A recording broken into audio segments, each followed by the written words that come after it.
Across Australia, workers are already feeling the first wave of disruption from artificial intelligence and algorithmic management. Nowhere is this more clear than in New South Wales, where digital work systems such as automated rostering, algorithmic decision-making and constant digital monitoring have begun reshaping work in ways that create new psychosocial risks. Recognising this emerging problem, New South Wales has taken a national lead. Minister Sophie Kotsis has introduced the Work Health and Safety Amendment Digital Work Systems Bill 2025. This is the first legislation in Australia designed specifically to regulate the risks created by AI and algorithmic management. The bill directly responds to the New South Wales Legislative Council's 2022 Future of Work inquiry, which warned that digital systems were generating new categories of harm that existing work health and safety laws were not equipped to manage. The inquiry called for stronger consultation, transparency, and risk assessment obligations for employers deploying algorithmic systems. The bill translates these findings into law. It creates a new work health and safety duty requiring employers to identify, assess, and manage risks arising from digital work systems. It treats algorithmic management as part of the work environment, mandates consultation with workers, and recognises psychosocial harm as a foreseeable risk. In doing so, New South Wales has provided a concrete example of how governments can proactively regulate AI to protect workers while still enabling innovation. This is a model that demonstrates that worker-centred AI governance can look like in practice. While New South Wales has taken an important first step, the scale and speed of job destruction that AI could unleash must be addressed.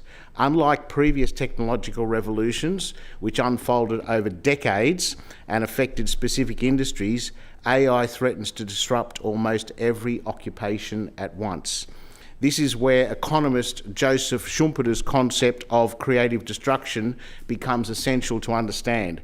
Schumpeter argued that capitalism advances through waves of innovation that destroy old jobs and create new ones.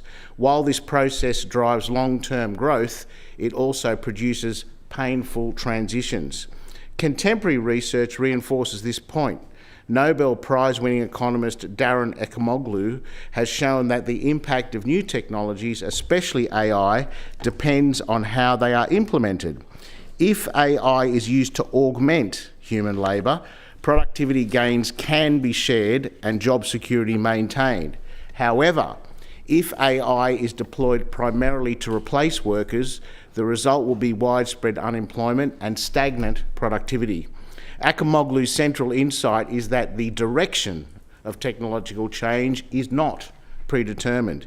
It is shaped by policy choices, institutional design, and critically, the degree of worker involvement in how technology is introduced. This is why institutionalising worker participation is not just a matter of fairness, it is an economic necessity. The Australian Council of Trade Unions has embraced this approach, calling for mandatory AI implementation agreements between employers and employees before new technologies are introduced. These agreements would guarantee job security, skills development, retraining, transparency, and privacy protections. The ACTU has also proposed a national AI authority and a federal Artificial Intelligence Act to ensure that workers are consulted and protected across every sector. A landmark agreement between Microsoft Australia and the ACTU, joined by the Shop Distributive and Allied Employees Association, the SDA, the Australian Services Union, the ASU, and Professionals Australia, PA, demonstrates how worker voice can be embedded in AI deployment at scale. The lesson is clear. Technological change does not have to be a zero-sum game. New South Wales has shown that governments can lead by regulating AI in ways that do protect workers. The next step is to extend this leadership nationally by ensuring that workers have a formal role in shaping how AI is deployed, so that job creation keeps pace with job destruction.